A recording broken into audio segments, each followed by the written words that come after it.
কোনো রকম আটা ময়দা চালের গুঁড়ি ছাড়াই যে ভাপা দুধ পুলি তৈরি করা যায়, সেটা একবার খেলেই কিন্তু বারবার খেতে ইচ্ছা করবে। কিন্তু এই ভাপা পিঠাটি কিভাবে তৈরি করেছি সেটা জানতে হলে এই ভিডিওটা অবশ্যই ফলো করবে। আমি 1 কাপ সুজি নিয়ে নিয়েছি, এর মধ্যে দিয়ে দিয়েছি 2 কাপ মতো সুগার পাউডার।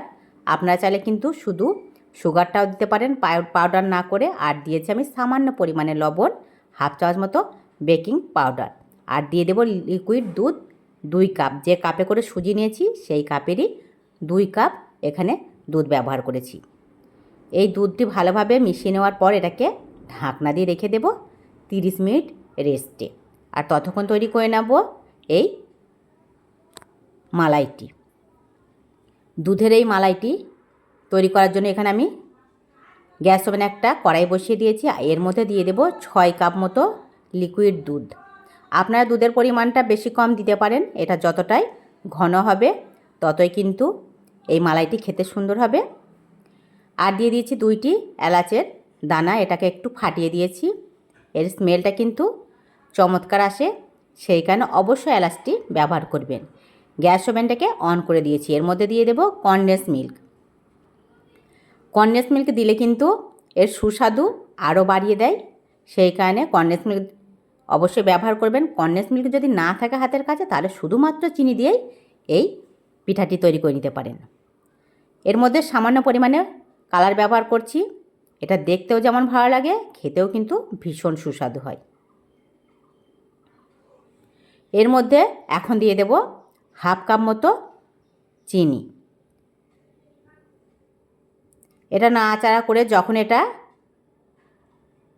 ঘন হয়ে আসবে তখন এটাকে আমি নামিয়ে রেখে দেব। আর তৈরি করে নেব এই ভাপা পিঠাটি। কোনো রকম চালের গুঁড়ি আটা ময়দা ছাড়াই শুধুমাত্র সুজি দিয়ে এই ভাপা পুলি পিঠাটি তৈরি করা যায়, আর খেতেও কিন্তু দুর্দান্ত স্বাদের হয়। এটা 30 মিনিট পর আমি ঢাকনিটি খুলে দেখছি, খুব সুন্দর এটা রেডি হয়ে গেছে। এখন কয়েকটি বাটি নিয়েছি, আর এই বাটির মধ্যেই সামান্য পরিমাণে আমি রিফাইন অয়েল ব্রাশ করে নিয়েছি। এর মধ্যে এখন ধীরে ধীরে দিয়ে দেব এই সুজির ব্যাটারটি। সব বাটিগুলোতে আমি ধীরে ধীরে এই সুজির ব্যাটারটি দিয়ে দেব।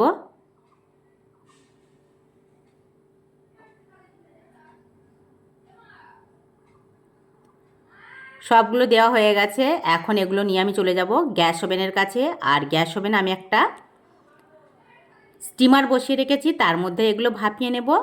আপনাদের কাছে যদি কোনো অন্য পাতিল থাকে তার মধ্যেও ভাপিয়ে নিতে পারেন।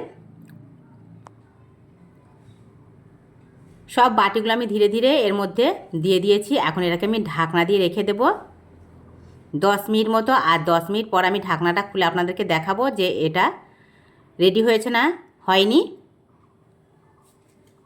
এটা ধীরে ধীরে হতে শুরু করেছে, দেখতেই পাচ্ছেন। আর 10 মিনিট পর আমি এই ঢাকনাটা খুলে এখন আপনাদেরকে দেখাচ্ছি। দেখুন কি চমৎকার হয়েছে এই ভাপা পিঠাগুলি। সবগুলো আমি এই বাটি থেকে উঠিয়ে নেব।